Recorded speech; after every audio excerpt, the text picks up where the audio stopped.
Alors, on a dit que sous l'onglet Publications, c'était peut-être pas nécessairement là où on allait déposer là, des documents qu'on voulait qui soient répertoriés, qui restent dans le temps, qui soient organisés, parce que au fil du temps, le document va être déplacé.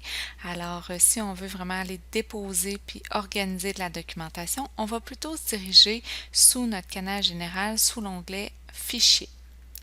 Alors, dans les fichiers, on a ce qu'on appelle les supports de cours. Pourquoi un dossier support de cours?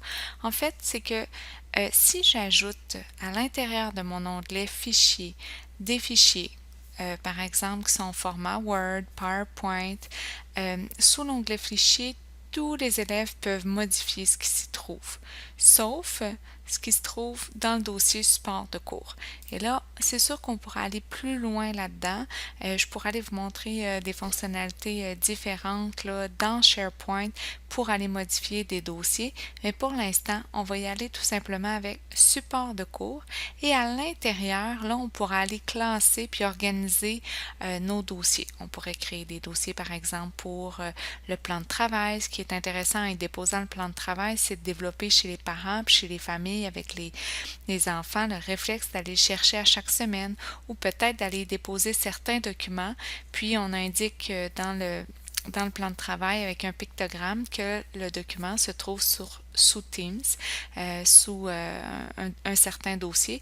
Alors les parents vont devoir s'authentifier avec l'enfant pour aller retrouver le document.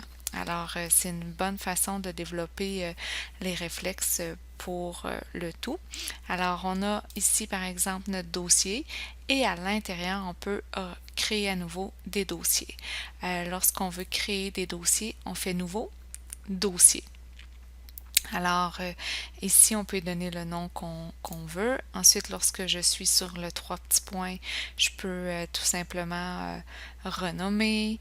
Je peux télécharger. Alors, les parents vont pouvoir télécharger le contenu d'un dossier, vont pouvoir télécharger le contenu de certains fichiers. Alors ici, on peut se déplacer. Si je reviens à la racine de support de cours, alors si je vais dans français, mon document PDF ici qui s'y trouve, alors je peux naviguer comme ceci. Alors, si j'ai un document en particulier, je reviens ici dans le support de cours, dans français, je peux directement copier le lien du document, puis l'envoyer par exemple par courriel. Ça peut être une solution également. Alors, on a sous Fichier possibilité de créer des dossiers, directement créer des nouveaux fichiers. Ce qu'on se rappelle, c'est que si je suis dans le dossier support de cours, les nouveaux fichiers qui seront créés ne seront pas modifiables, mais si je viens à la racine de Général et que je crée un document Word, par exemple, tous les élèves pourraient aller le modifier. Il faudra alors des paramètres supplémentaires qu'on verra plus tard si on veut bloquer le tout. C'est pas sous fichier qu'on va aller nécessairement déposer des devoirs. C'est une prochaine intention d'une prochaine capsule de vous montrer comment faire pour envoyer des devoirs. Ici, c'est vraiment de la documentation. En plus de la documentation, bon, ça peut être des ressources, quand même des documents qu'on peut faire imprimer, et finalement, ça pourrait être également un dossier photo, vidéo, dans lequel je viens déposer au fur et à mesure des photos de la vie de classe que j'organise par fête, que j'organise par mois, différentes possibilités.